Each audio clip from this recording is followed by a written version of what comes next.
अचानक से देश में 300 फ्लाइट और 552 ट्रेनें रद्द कर दी जाती हैं। ममता बनर्जी दौड़ती हुई हावड़ा ब्रिज की ओर पहुंचती है। अब क्या होगा पश्चिम बंगाल में और क्यों आते हैं ये भयंकर चक्रवाती तूफान और कौन कौन से ऐसे तूफान हैं जिन्होंने अब से पहले तबाही मचाई है? किस प्रकार इन तूफानों का जन्म होता है और किस प्रकार ये तूफान एक टारगेटेड क्षेत्र में अपनी तबाही को अंजाम देते हैं? ब्यूरो ऑफ मेट्रोलॉजी के अनुसार चक्रवात एक खास तरह की स्थिति में बनता है। ऐसा तब होता है जब समुद्र की सतह का टेम्परेचर 26.5 डिग्री को पार कर जाता है और हवाएं समुद्र से ऊपर की ओर उठने लगती हैं। ये गर्म हवाएं ऊपर उठती हैं और नीचे की तरफ कम दबाव वाला क्षेत्र बनता है। जैसे जैसे समय बीतता है, आसपास चलने वाली हवाओं से कम दबाव वाले क्षेत्र में दबाव बढ़ता है। ऐसा होने से चक्रवात की स्थिति बनती है। चक्रवात कुछ दिन या फिर कुछ हफ्तों तक बना रह सकता है, लेकिन इस दौरान ये भारी तबाही को अंजाम दे चुका होता है।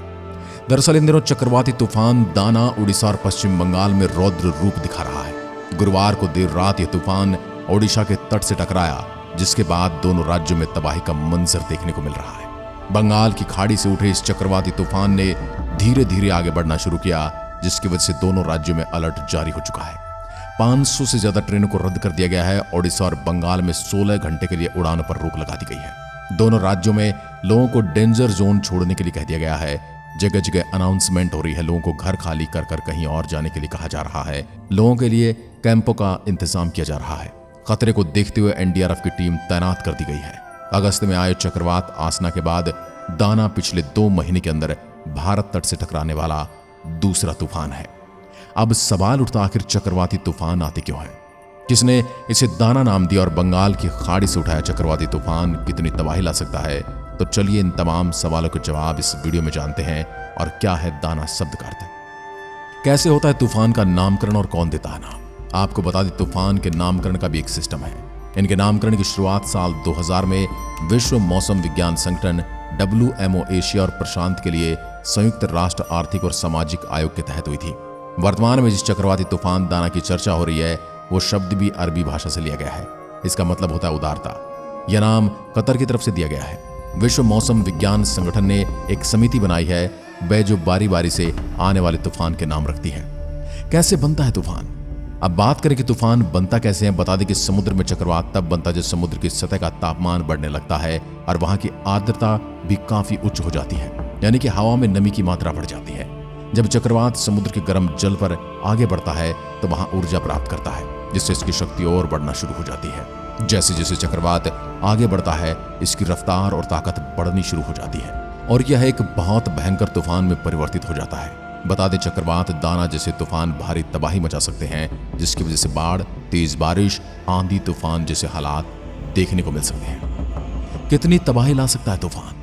दोनों राज्यों में तूफान का असर दिख रहा है। तेज हवाएं चल रही हैं, कुछ जगहों पर बारिश हो रही है। ओडिशा में भारतीय मौसम विभाग की निदेशक मनोरमा मोहंती का कहना है, चक्रवाती तूफान दाना ने घातक रूप ले लिया है।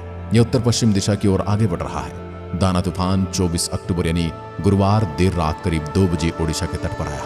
मौसम विभाग के मुताबिक तूफान 120 किलोमीटर प्रति घंटा की रफ्तार से ओडिशा के उत्तरी हिस्से से गुजरेगा। इलाकों में 30 सेंटीमीटर तक बारिश हो सकती है। तूफान कितनी तबाही मचा सकता है, इस बात को समझा जा सकता है कि ओडिशा के 14 जिलों से 10 लाख लोगों को दूसरी जगह भेजा जा रहा है। उन्हें राहत कैंपों में जगह दी जा रही है। किन किन राज्यों पर दिखेगा तूफान का असर? दाना का असर सिर्फ ओडिशा और पश्चिम बंगाल तक सीमित नहीं रहने वाला, बल्कि इसका असर छत्तीसगढ़ के मध्य, दक्षिण और उत्तर हिस्से में देखने को मिलेगा। इस दौरान कई इलाकों में तेज हवाएं चलेंगी और मूसलाधार बारिश भी हो सकती है। हालांकि इस तूफान से बचने के लिए दोनों राज्यों में तैयारियां पूरी कर ली गई हैं। ओडिशा ने national disaster relief force NDRF और फायर ब्रिगेड की 288 टीमों को तैनात कर दिया गया है। राज्य के 14 जिलों में 25 अक्टूबर तक स्कूल कॉलेज बंद रहेंगे। सरकारी कर्मचारियों की छुट्टियां रद्द कर दी गई हैं और ओडिशा हाईकोर्ट 25 अक्टूबर तक बंद रहेगा।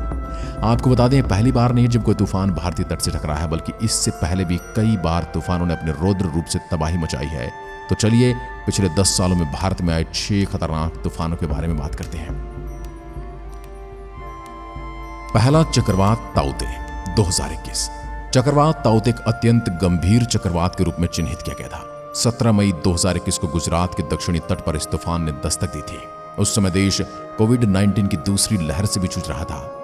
US joint typhoon warning centre के अनुसार इसने 185 किलोमीटर प्रति घंटे की अधिकतम निरंतर हवाओं को पैक किया। इसने देश के पश्चिमी तट को प्रभावित किया। ये कम से कम 2 दशकों में सबसे मजबूत उष्णकटिबंधीय चक्रवात बन गया था। इस चक्रवात में 100 से अधिक लोगों की मौत हुई थी। इससे प्रभावित होने वाले राज्यों में गुजरात, केरल, कर्नाटक, गोवा और महाराष्ट्र शामिल थे। दूसरा चक्रवात अम्फान 2020।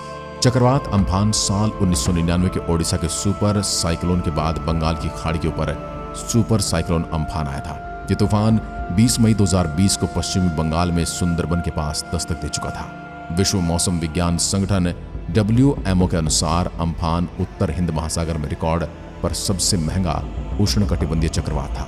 इस चक्रवात की वजह से भारत में लगभग 14 अरब अमेरिकी डॉलर का आर्थिक नुकसान हुआ था। इस चक्रवात की वजह से भारत और बांग्लादेश में 129 लोगों की मौत हो गई थी। तीसरा चक्रवात है फैनी 2019।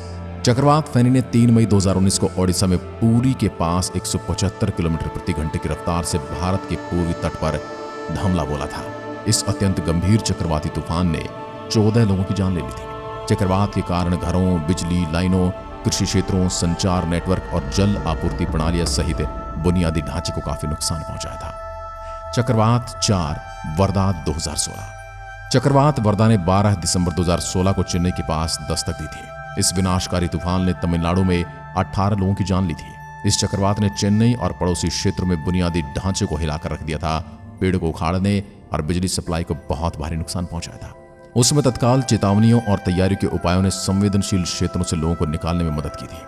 पांचवा चक्रवात हुदहुद 2014। चक्रवात हुदहुद ने 12 अक्टूबर 2014 को आंध्र प्रदेश और ओडिशा के तटीय क्षेत्रों में तबाही मचाई थी। चक्रवात ने लगभग 124 लोगों की जान ली थी। इस महातूफान में इमारतों, सड़कों और बिजली ग्रिड सहित बुनियादी ढांचे को बहुत भारी नुकसान उठाना पड़ा था। विशाखापट्टनम और आसपास के क्षेत्र में भारी वर्षा, तेज हवाओं, तूफानी लहरों और बाढ़ के कारण बड़ा प्रभाव पड़ा था। छठा चक्रवात फैलिन 2013। चक्रवात फैलिन 12 अक्टूबर 2013 को फैलिन गंजम जिले के गोपालपुर के पास ओडिशा के एक तट से टकराया था। जिस समय चक्रवात टकराया उस समय हवा की गति लगभग 200 किलोमीटर प्रति घंटा थी। इस चक्रवात की वजह से राज्य के 18 जिलों के 171 ब्लॉकों में लगभग 1.2 करोड़ लोग प्रभावित हुए थे। इस चक्रवात में 44 लोगों को अपनी जान गंवानी पड़ी थी।